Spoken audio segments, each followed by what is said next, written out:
TV9 मराठीमध्ये आपल्या सगळ्यांचं स्वागत। मी निखिला पाहतोय देश महाराष्ट्र आणि आजची सगळ्यात महत्त्वाची बातमी। अजितदादांचे शिंदखेड राजाचे आमदार राजेंद्र शिंगणे शरद पवारांच्या गळाला लागलेत का असा प्रश्न उपस्थित केला जातोय।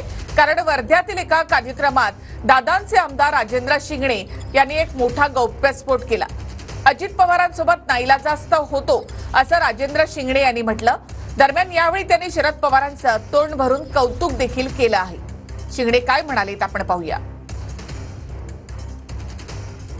वर्ध्यामध्ये माजी आमदार सुरेश देशमुखांच्या 75व्या वाढदिवसाच्या निमित्तानं कार्यक्रमाचं आयोजन करण्यात आलं होतं। या कार्यक्रमात शरद पवार आणि अजितदादा गटाचे आमदार राजेंद्र शिंगणे एकाच मंचावर होते। कार्यक्रमात राजेंद्र शिंगणेंनी शरद पवारांचं कौतुक करत त्यांचे आभार मानले। आयुष्यभर शरद पवारांचा ऋणी राहणार, त्यांनी नेहमी सहकार्य केलं असं शिंगणे म्हणाले। नाईलाजास्तव अजित पवार यांच्या सोबत होतो असंही राजेंद्र शिंगणे यांनी म्हटलं आहे। राजेंद्र शिंगणे अजित पवार गटाचे सिंदखेड राजा मतदारसंघाचे आमदार आहेत।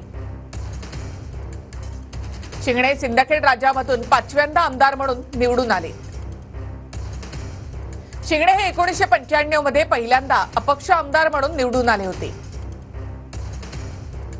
बुलढाणा जिल्हा बँकेला पुनरुज्जीवित करण्याचं अजितदादांनी आश्वासन दिलं होतं असं शिंगणे म्हणाले।